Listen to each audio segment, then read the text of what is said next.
ചില ആളുകൾ സംസാരം കേട്ടാൽ ഇവനെന്തോ കഷ്ടപ്പെട്ട് കല്യാണം കഴിച്ചതുപോലെ, അവന്റെ തമാശ എപ്പോൾ നോക്കിയാലും കല്യാണം കഴിച്ച് കുടുങ്ങിപ്പോയി എന്ന അർത്ഥത്തിലായിരിക്കും. ചില ആളുകളുടെ തമാശ മുഴുവൻ ഇതാണ്, ഒന്ന് കെട്ടി ജീവിതം മടുത്തുപോയി എന്നൊക്കെ പറയും. അല്ലെങ്കിൽ കല്യാണം കഴിക്കാൻ വരുന്ന ഒരുത്തനെ കണ്ടു കഴിഞ്ഞാൽ പറയും, മോനെ ഞാൻ പഠിച്ചുപോയി, ഒരിക്കൽ പെട്ടുവരുന്നത്. ഇതൊരു വ്യാപകമായ സംസാരമാണ്. പക്ഷെ അൽഹംദുലില്ലാ, നിങ്ങൾ ദീൻ പാലിച്ച് ജീവിക്കുന്ന ആളുകളോട് സംസാരിച്ചാൽ ഏറ്റവും സുന്ദരമായ അവരുടെ അനുഭവങ്ങളിലൊന്ന് വിവാഹമാണ്.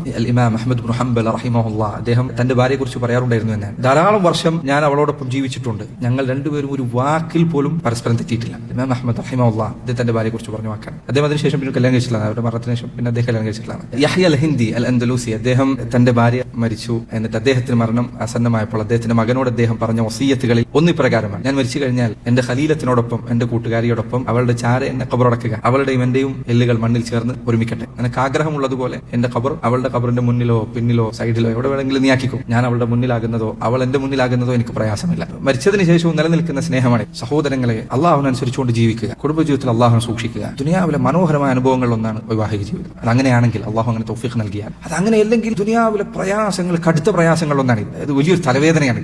അള്ളാഹു കാത്തുരക്ഷിക്കുമാറാകട്ടെ.